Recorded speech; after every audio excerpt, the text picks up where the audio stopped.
आप सभी को प्रणाम। परम पूज्य गुरुदेव पंडित श्रीराम शर्मा आचार्य जी के विचार प्रसार में आप सभी का स्वागत है। परम पूज्य गुरुदेव की आत्मकथा हमारी वसीयत और विरासत का अध्याय 16, हिमालय की तीसरी यात्रा, ऋषि परंपरा का बीजारोपण।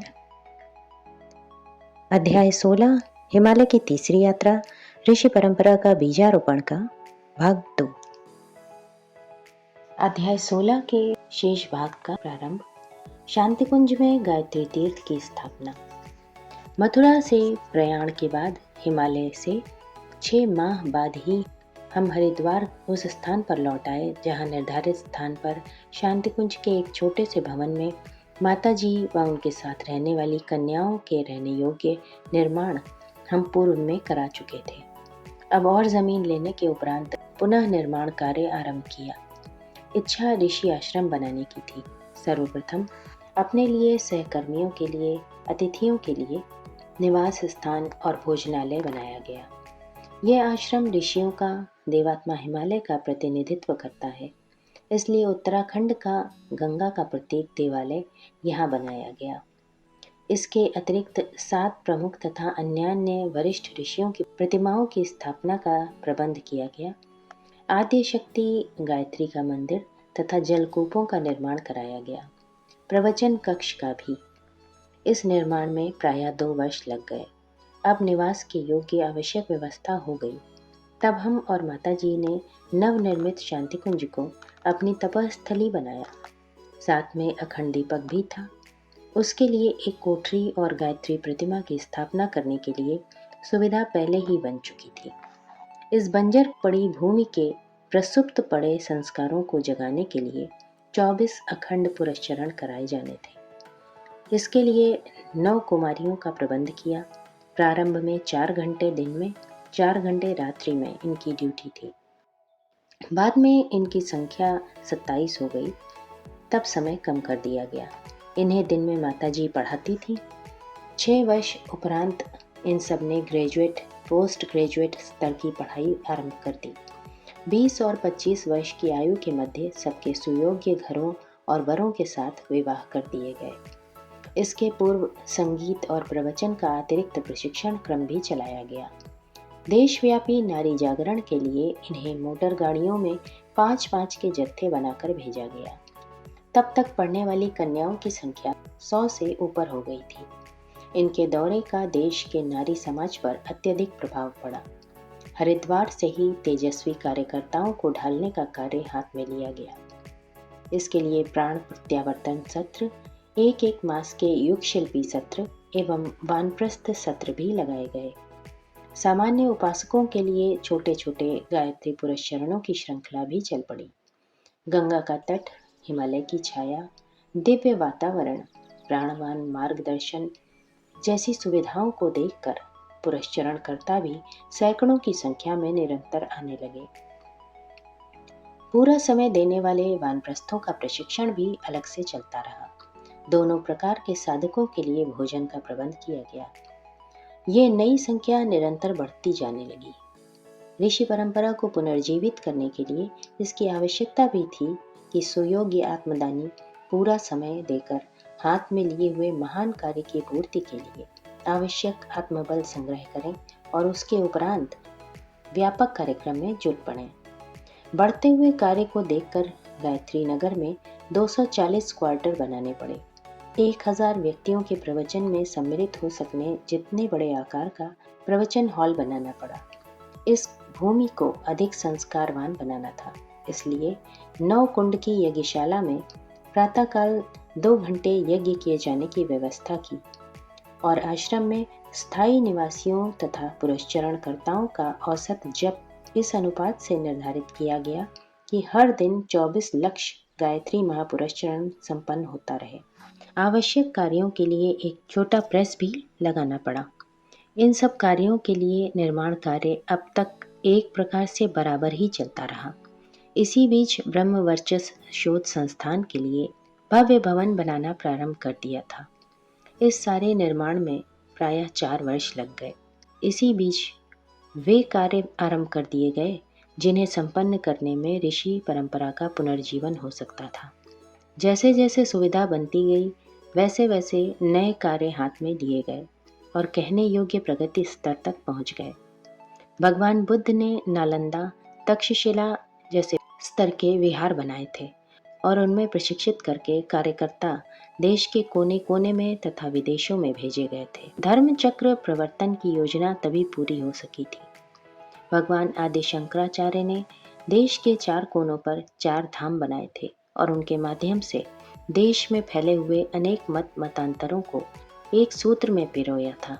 दोनों ने अपने अपने कार्य क्षेत्रों में एक कुंभ स्तर के बड़े सम्मेलन समारोहों की व्यवस्था की थी, ताकि जो ऋषियों के मुख्य मुख्य संदेश हों वे आगंतुकों द्वारा घर घर पहुंचाए जा सके। इन दोनों के ही क्रियाकलापों को हाथ में लिया गया। निश्चय किया गया कि गायत्री शक्तिपीठों, प्रज्ञा संस्थानों के नाम से देश के कोने कोने में भव्य देवालय एवं कार्यशालाएं बनाई जाएं, जहां केंद्र बनाकर समीपवर्ती क्षेत्रों में काम किया जा सके, जिनको प्रज्ञा मिशन का प्राण संकल्प कहा जा सके। बात असंभव लगती थी, किंतु प्राणवान परिजनों को शक्तिपीठ निर्माण के संकल्प दिए गए तो 2400 भवन 2 वर्ष के भीतर बन गए। उस क्षेत्र के कार्यकर्ता उसे केंद्र मानकर युग चेतना का आलोक वितरण करने और घर घर अलग जगाने के काम में जुट पड़े। ये एक इतना बड़ा और इतना अद्भुत कार्य है जिसकी तुलना में ईसाई मिशनरियों के द्वारा किए गए निर्माण कार्य भी फीके पड़ जाते हैं। हमारे निर्माणों में जन जन का अल्पांश लगता है, अतः सबको अपना लगता है, जबकि चर्च अन्य बड़े मंदिर बड़ी धनराशियों से बनाए जाते हैं। इसके अतिरिक्त चल प्रज्ञापीठों की योजना बनी। एक कार्यकर्ता एक संस्था चला सकता है। ये चल गाड़ियां हैं। इन्हें कार्यकर्ता अपने नगर तथा समीपवर्ती क्षेत्रों में धकेल कर ले जाते हैं। पुस्तकों के अतिरिक्त आवश्यक सामान भी उसकी कोठी में भरा रहता है। ये चल पुस्तकालय अपेक्षाकृत अधिक सुविधाजनक रहे, इसलिए वे 2 वर्ष में 12,000 की संख्या में बन गए। स्थिर प्रज्ञापीठों और चल प्रज्ञा संस्थानों के माध्यम से हर दिन प्रायः 1 लाख व्यक्ति इनसे प्रेरणा प्राप्त करते हैं। इसके अतिरिक्त उपरोक्त हर संस्था का वार्षिकोत्सव करने का निश्चय किया गया, जिसमें उस क्षेत्र के न्यूनतम 1000 कार्यकर्ता एकत्रित हों। 4 दिन सम्मेलन चले। नए वर्ष का संदेश सुनाने के लिए हरिद्वार के प्रचारक मंडलियां कन्याओं की टोलियों के समान ही भेजने का प्रबंध किया गया, जिसमें 4 गायक और 1 वक्ता भेजे गए। 5 प्रचारकों की टोली के लिए जीवन गाड़ियों का प्रबंध करना पड़ा, ताकि कार्यकर्ताओं के बिस्तर, कपड़े, संगीत उपकरण, लाउडस्पीकर आदि सभी सामान भली प्रकार जा सके। ड्राइवर भी अपना ही कार्यकर्ता होता है, ताकि वो भी छठे प्रकार का काम दे सके। अब हर प्रचारक को जीप व कार ड्राइविंग सिखाने की व्यवस्था की गई है, ताकि इस प्रयोजन के लिए बाहर के आदमी न तलाशने पड़े। मथुरा रहकर महत्वपूर्ण साहित्य लिखा जा चुका था। हरिद्वार आकर प्रज्ञा पुराण का मूल उपनिषद पक्ष संस्कृत व कथा टीका सहित हिंदी में 18 खंडों में लिखने का निश्चय किया गया। 5 खंड प्रकाशित भी हो चुके हैं। इसके अतिरिक्त एक फोल्डर 8 पेज का नित्य लिखने का निश्चय किया गया, जिनके माध्यम से सभी ऋषियों की कार्य पद्धति से सभी प्रज्ञापुत्रों को अवगत कराया जा सके और उन्हें करने में संलग्न होने की प्रेरणा मिल सके। अब तक इस प्रकार 400 फोल्डर लिखे जा चुके हैं। उनको भारत की अन्य भाषाओं में अनुवाद कराने का प्रबंध चल पड़ा व देश के कोने कोने में यह साहित्य पहुंचा है। देश की सभी भाषाओं और सभी मतांतरों को पढ़ने और उनके माध्यम से हर क्षेत्र में कार्यकर्ता तैयार करने के लिए एक अलग भाषा एवं धर्म विद्यालय शांतिकुंज में ही इस वर्ष बनकर तैयार हुआ है और ठीक तरह चल पड़ा है। उपरोक्त कार्यक्रमों को लेकर जो भी कार्यकर्ता देशव्यापी दौरा करते हैं, वे मिशन के प्रायः 10 लाख कार्यकर्ताओं में उन क्षेत्रों में प्रेरणाएं भरने का काम करते हैं जहां वे जाते हैं। उत्तर प्रदेश, राजस्थान, बिहार, मध्य प्रदेश, हिमाचल प्रदेश, हरियाणा, महाराष्ट्र, गुजरात और उड़ीसा, इन क्षेत्रों में संगठन पूरी तरह सुव्यवस्थित हो गया है। अब देश का जो भाग प्रचार क्षेत्र में भाषा व्यवधान के कारण सम्मिलित करना नहीं बन पड़ा है, उन्हें भी एक आध वर्ष में पूरी कर लेने की योजना है। प्रवासी भारतीय प्रायः 74 देशों में बिखरे हुए हैं। उनकी संख्या भी 3 करोड़ के करीब है। उन तक व अन्य देशवासियों तक मिशन के विचारों को फैलाने की योजना बड़ी सफलतापूर्वक आरंभ हुई है। आगे चलकर कई सुयोग्य कार्यकर्ताओं के माध्यम से कई राष्ट्रों में प्रज्ञा आलोक पहुंचाना संभव बन पड़ेगा। कदाचित ही कोई देश अब ऐसा शेष हो जहां प्रवासी भारतीय न रहते हो और मिशन का संगठन न बना हो। उपरोक्त की पंक्तियों में ऋषियों की कार्यपद्धति को जहां जिस प्रकार व्यापक बनाना संभव हुआ है, वहां उसके लिए प्रायः 1000 आत्मदानी कार्यकर्ता निरंतर कार्यरत रहकर कार्य कर रहे हैं। इसके लिए ऋषि जमदग्नि परंपरा का गुरुकुल आरण्यक यहाँ नियमित रूप से चलता है। चरक परंपरा का पुनरुद्धार किया गया है।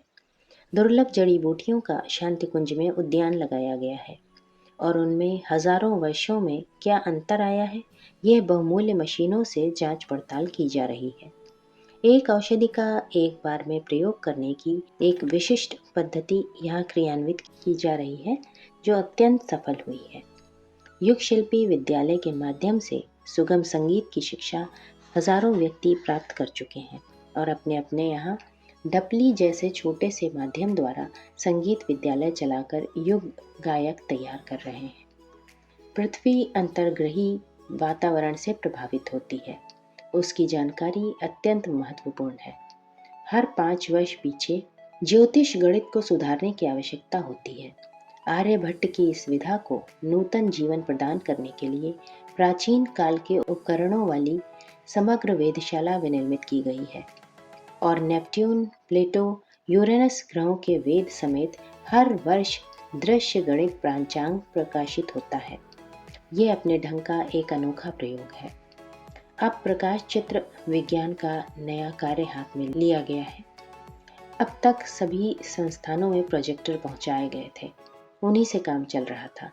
अब वीडियो क्षेत्र में प्रवेश किया गया है। इनके माध्यम से कविताओं के आधार पर प्रेरक फिल्में बनाई जा रही हैं। देश के विद्वानों, मनीषियों, मूर्धन्यों, नेताओं के दृश्य प्रवचन टेप कराकर उनकी छवि समेत संदेश घर घर पहुंचाए जा रहे हैं। भविष्य में मिशन के कार्यक्रमों का उद्देश्य स्वरूप और प्रयोग समझाने वाली फिल्में बनाने की बड़ी योजना है, जो जल्दी ही कार्यान्वित होने जा रही है। शांति कुंज मिशन का सबसे महत्वपूर्ण सृजन है ब्रह्म वर्चस्व शोध संस्थान। इस बहुमूल्य प्रयोगशाला द्वारा आध्यात्म और विज्ञान का समन्वय करने के लिए बहुमूल्य यंत्र उपकरणों वाली प्रयोगशाला बनाई गई है। कार्यकर्ताओं में आधुनिक आयुर्विज्ञान एवं पुरातन आयुर्वेद विधा के ग्रेजुएट और पोस्ट ग्रेजुएट हैं। विज्ञान की अन्य विधाओं में निष्णात उत्साही कार्यकर्ता हैं, जिनकी रुचि आध्यात्म परक है। इसमें विशेष रूप से यज्ञ विज्ञान पर शोध की जा रही है। इस आधार पर यज्ञ विज्ञान की शारीरिक मानसिक रोगों की निवृत्ति में, पशुओं और वनस्पतियों के लिए लाभदायक सिद्ध होने में, वायुमंडल और वातावरण के संशोधन में इसकी उपयोगिता जांची जा रही है, जो अब तक बहुत ही उत्साहवर्धक सिद्ध हुई है। यहाँ सभी सत्रों में आने वालों की स्वास्थ्य परीक्षा की जाती है। उसी के अनुरूप उन्हें साधना करने का निर्देश दिया जाता है। आध्यात्म और विज्ञान के समन्वय पर इस प्रकार शोध करने वाली विश्व की ये पहली एवं स्वयं में अनुपम प्रयोगशाला है। इसी के साथ अध्याय 16 का ये दूसरा भाग यहीं समाप्त होता है। आप सभी परिजनों को अपना बहुमूल्य समय देने के लिए हृदय से आभार एवं अनगिनत धन्यवाद। सादर प्रणाम।